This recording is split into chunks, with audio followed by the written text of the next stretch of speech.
Hello everybody, how are you? I want to talk a little bit about Christmas, really, as it is the festive season now.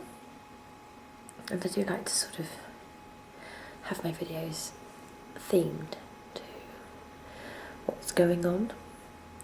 What I'll do for Valentine's Day, I don't know. So anyway, I'm just having a look at a website, so sorry I'm not looking at the camera all the time.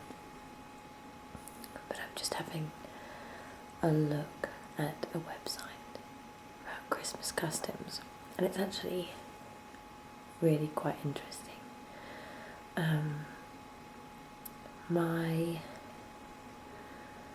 family are religious, but not so much practicing anymore.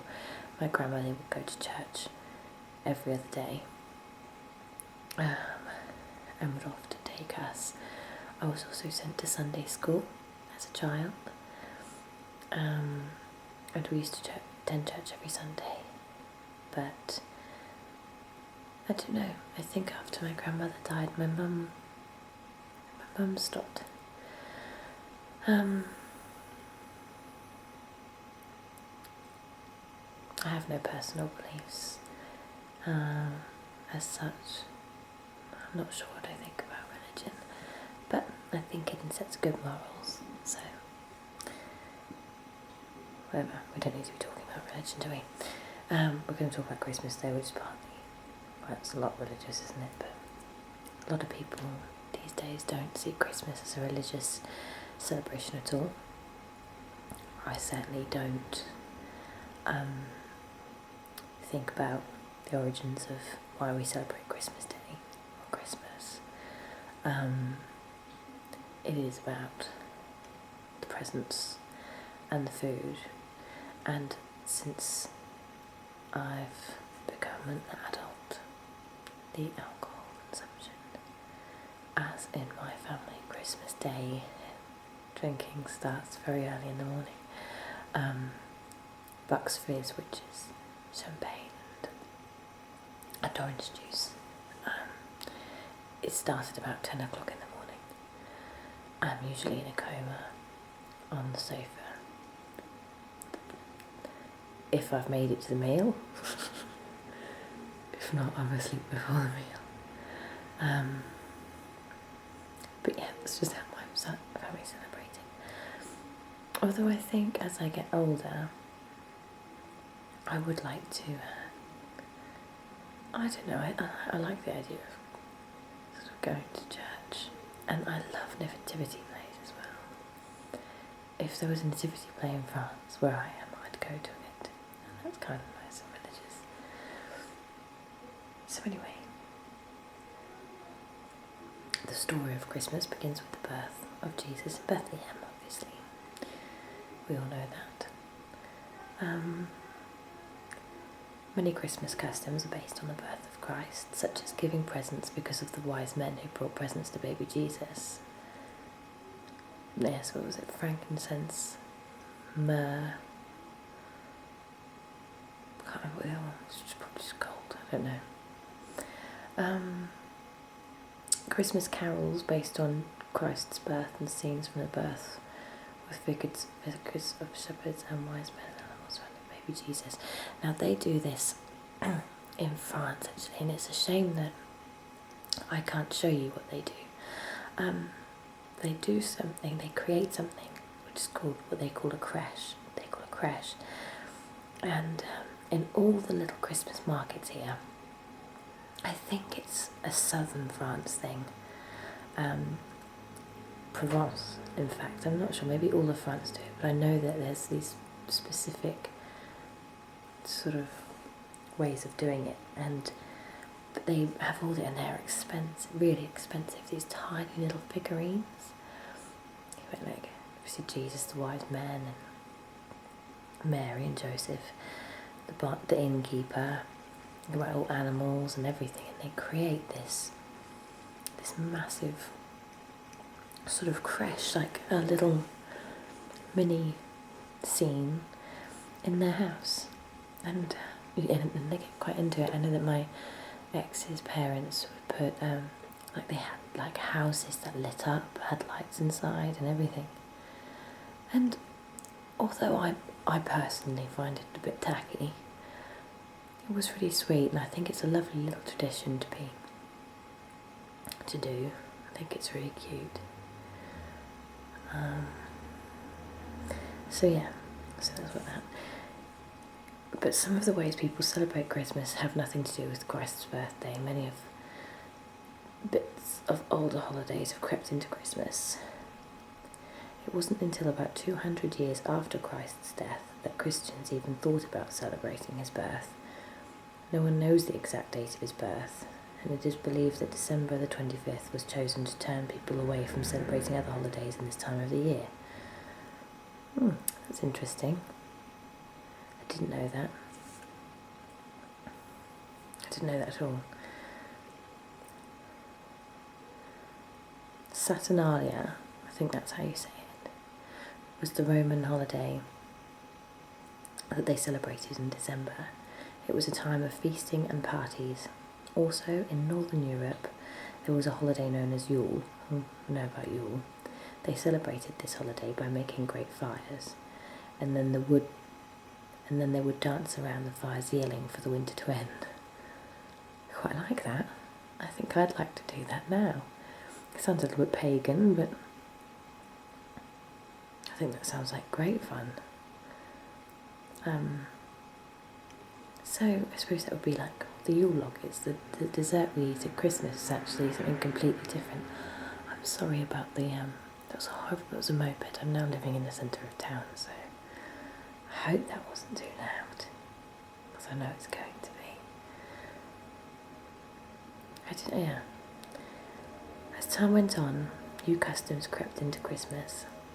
One was the Christmas tree, which was started in Germany. As the Germans settled in new lands, they brought with them this tradition. In 16th century Germany, fir trees were decorated both indoors and out with apples, roses, gilded candies, and coloured paper. In the Middle Ages, a popular religious play depicted the story of Adam and Eve's expulsion from the Garden of Eden.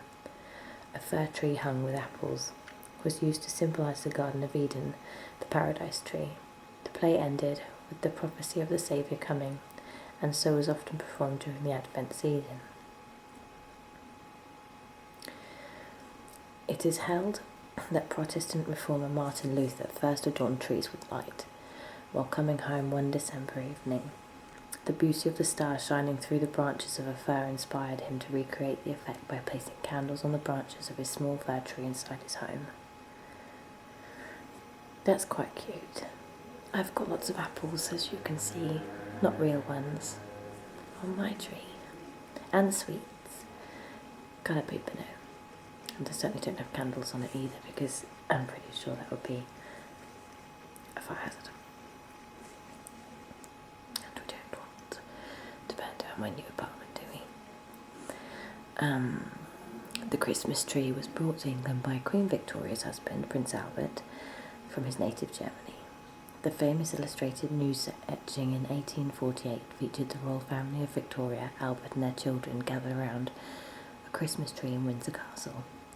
This popularised the tree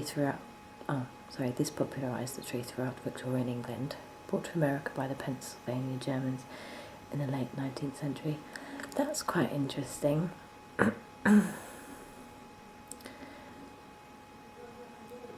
Because now pretty much, well obviously, sorry, let me just get a bit comfy. Nearly everybody, well, unless because not in your religion, nearly everybody has a Christmas tree now, and that's relatively recent, really. Last but not least, Saint Nick.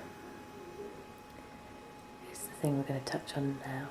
A long time ago, a bishop named Nicholas lived in what was now the country of Turkey. No one knows much about him. There are stories that he often helped children in need. Many years after his death, Nicholas was made a saint. In time, he became the patron saint of children. The origin of Santa Claus begins in the 4th century, was Saint Nicholas, Bishop of Myra, an area in present-day Turkey. By all accounts, Saint Nicholas was a generous man, particularly devoted to children. After his death around 340 AD, he was buried in Myra, but in 1087, Italian sailors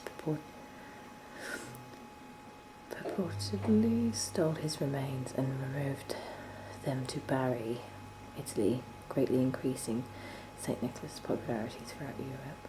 That's not nice, is it? His kindness and reputation for generosity gave rise to claims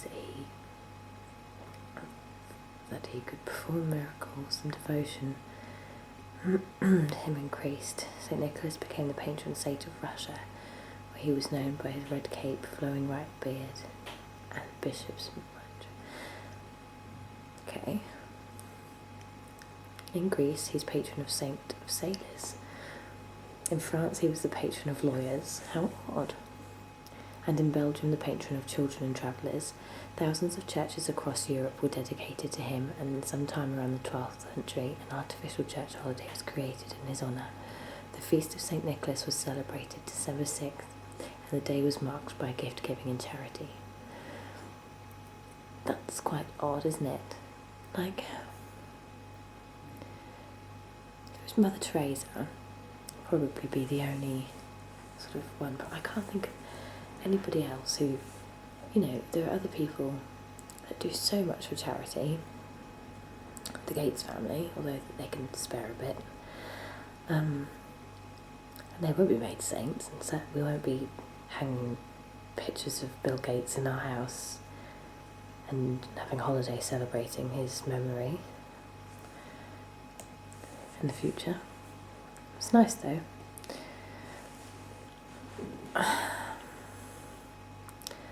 After the Reformation, European followers of St. Nicholas dwindled, but the legend was kept alive in Holland, where the Dutch spelling of his name, Sint Nicolaas, was eventually transformed to Sinterklaas.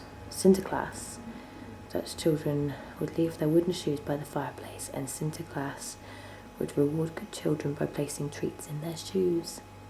Dutch colonists brought this tradition with them to America in the 17th century, and here the Anglican name of Santa Claus emerged. Cool. Well, that was interesting. Hope you all learned something. I certainly did. There's no mention of chimneys, so I don't know where that came from. Or reindeer. It's interesting to see how these starts as one thing and then everything snowballs into something completely different, isn't it really? Alright, well, look for more of my festive videos. I think there'll be a few. Have a nice week.